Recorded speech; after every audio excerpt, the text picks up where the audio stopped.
Hello बच्चों, कैसे हो आप सभी। बच्चों, आज हम सुनेंगे तेनालीरामा की कहानियाँ। मनहूस कौन है। राजा कृष्णदेव राय के राज्य में चेला राम नाम का एक व्यक्ति रहता था। वह राज्य में इस बात से प्रसिद्ध था कि अगर कोई सुबह सवेरे उसका चेहरा सबसे पहले देख ले तो उसे दिन भर खाने को कुछ नहीं मिलता। लोग उसे मनहूस कहकर पुकारते थे। बेचारा चेला राम इस बात से दुखी तो होता, लेकिन फिर भी अपने काम में लगा रहता। एक दिन यह बात राजा के कानों तक जा पहुंची।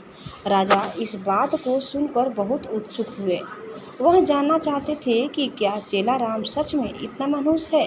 अपनी इस उत्सुकता को दूर करने के लिए उन्होंने चेला राम को महल में हाजिर होने का बुलावा भेजा। दूसरी ओर चेला राम इस बात से अनजान खुशी खुशी महल के लिए चल पड़ा। महल पहुंचने पर जब राजा ने उसे देखा तो वे सोचने लगे कि यह चेला राम तो दूसरों की भांति सामान्य प्रतीत होता है। यह कैसे दूसरे लोगों के लिए मनहूसियत का कारण हो सकता है। इस बात को परखने के लिए उन्होंने आदेश दिया कि चेला राम को उनके शयन कक्ष के सामने वाले कमरे में ठहराया जाए। आदेश अनुसार चेला राम को राजा के कमरे के सामने वाले कमरे में ठहराया गया। महल के नरम बिस्तर, स्वादिष्ट खान पान व राजसी ठाठ बाट को देखकर चेला राम बहुत खुश हुआ। उसने भरपेट खाना खाया और रात को जल्दी ही सो गया। अगली सुबह जल्द ही उसकी आंख खुल गई, लेकिन वह बिस्तर पर ही बैठा रहा। इतने में राजा कृष्णदेव राय उसे देखने के लिए कमरे में बाहर आए। उन्होंने चेला राम को देखा और फिर अपने हर रोज के जरूरी काम के लिए चले गए। उस दिन संयोगवश ही राजा को सभा के लिए जल्दी जाना पड़ा, इसलिए उन्होंने सुबह का नाश्ता नहीं किया। सभा की बैठक दिन भर इतनी लंबी चली कि सुबह से शाम हो गई, लेकिन राजा को भोजन करने का समय न मिला। थके हारे भूखे राजा शाम को भोजन के लिए बैठे ही थे कि परोसे हुए खाने में मक्खी पड़ी देखकर उन्हें बहुत गुस्सा आया।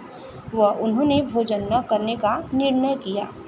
भूख व थकान से राजा का बुरा हाल तो था ही, ऐसे में गुस्से में आकर उन्होंने इस बात का दोषी चेला राम को ठहराया। उन्होंने स्वीकार कर लिया कि वह एक मनहूस व्यक्ति है तथा जो कोई भी सुबह सुबह इसका चेहरा देख ले तो उसे दिन भर अन्न का एक निवाला भी नसीब नहीं होता। उन्होंने गुस्से में आकर चेला राम को मृत्यु दंड की सजा सुनाई और कहा कि ऐसे व्यक्ति को राज्य में जीने का कोई अधिकार नहीं है। जब यह बात चेला राम को पता चली तो वह भागा भागा तेनालीराम के पास पहुंचा। उसे मालूम था कि इस सजा से उसे केवल तेनालीराम ही बचा सकते हैं। उसने उन्हें अपनी पूरी व्यथा सुनाई।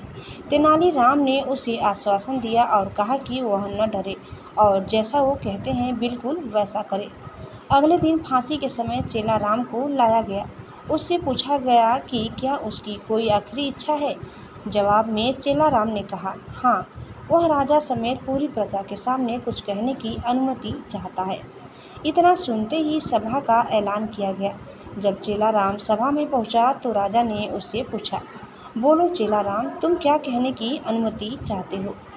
चेला राम बोला, महाराज, मैं केवल यह कहना चाहता हूँ कि अगर मैं इतना मनहूस हूँ कि जो कोई मुझे सुबह देख ले तो उसे दिन भर भोजन नसीब नहीं होता, तो आप भी मेरी तरह एक मनहूस हैं। यह सुन सभी उपस्थित लोग भौचक्के रह गए और राजा की ओर देखने लगे। राजा ने भी क्रोधित स्वर में कहा, तुम्हारी ये मजाल, तुम ऐसी बात कैसे और किस आधार पर कह सकते हो। चेला राम ने जवाब दिया, महाराज, उस दिन सुबह सबसे पहले मैंने भी आपका ही चेहरा देखा था और मुझे मृत्युदंड की सज़ा सुनाई गई। इसका अर्थ तो ये हुआ कि आप भी मनहूस हैं। जो कोई सुबह सबसे पहले आपका चेहरा देख ले उसे मृत्युदंड मिलना तय है। चेला राम की यह बात सुनकर महाराज का गुस्सा शांत हुआ और उन्हें यह एहसास हुआ कि चेला राम निर्दोष है। उन्होंने शीघ्र ही उसे रिहा करने का आदेश दिया और उससे माफ़ी मांगी। उन्होंने चेला राम से पूछा कि उसे ऐसा कहने के लिए किसने कहा था। चेला राम ने जवाब दिया, तेनालीराम के अलावा कोई और मुझे इस मृत्युदंड से नहीं बचा सकता था, इसीलिए मैंने उनके समक्ष जाकर अपने प्राणों की गुहार लगाई थी। यह सुनकर महाराज अत्यंत प्रसन्न हुए और उन्होंने तेनालीराम की खूब प्रशंसा की। उनकी बुद्धिमानी को देख महाराज ने उन्हें रत्न जड़ित सोने का हार इनाम स्वरूप दिया। दोस्तों, तेनालीराम की इस कहानी से हमें यह शिक्षा मिलती है कि बिना सोचे विचारे हमें किसी की भी बातों में नहीं आना चाहिए।